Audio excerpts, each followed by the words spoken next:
Les États-Unis ont battu un nouveau record en termes de nouveaux cas de coronavirus. Vendredi, il y en a eu plus de 184 000. Les hospitalisations ont aussi atteint un nouveau pic pour la quatrième journée consécutive, avec plus de 68 000 patients. Jusqu'à présent, le Covid-19 a tué plus de 245 000 personnes aux États-Unis. Chicago a émis un nouvel avis de confinement chez soi suite à une flambée de cas dans la ville. Cela fait suite à l'interdiction à la fin du mois dernier de prendre ses repas à l'intérieur d'un restaurant dans tout l'État de l'Illinois. C'est un nouveau coup dur pour le secteur de la restauration.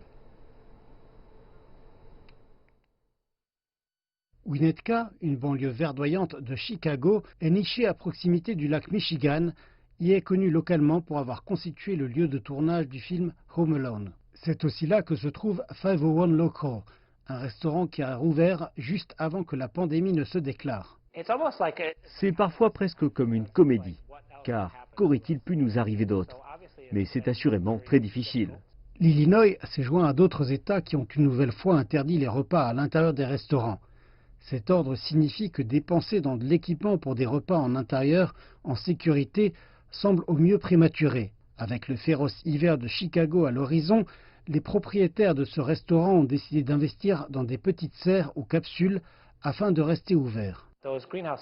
Ces petites serres sont vraiment cool. Elles seront l'une des choses dont les gens se souviendront sur nous cet hiver. Elles sont ventilées et nous les nettoyons après chaque usage. C'est une chouette manière de sortir et d'avoir quelque chose de différent.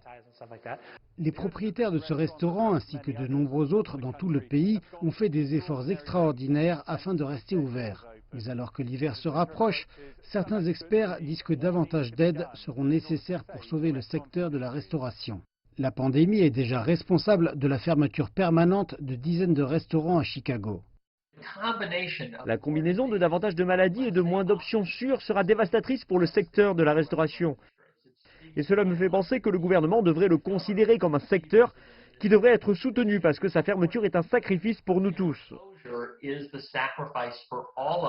De retour au 501 Local, les propriétaires restent optimistes que les mesures qu'ils ont prises les maintiendront en activité sous cet hiver. Cela ne sera pas un chouette hiver, mais nous allons assurément le passer. D'autres à Chicago et dans tout le pays ne seront pas aussi chanceux.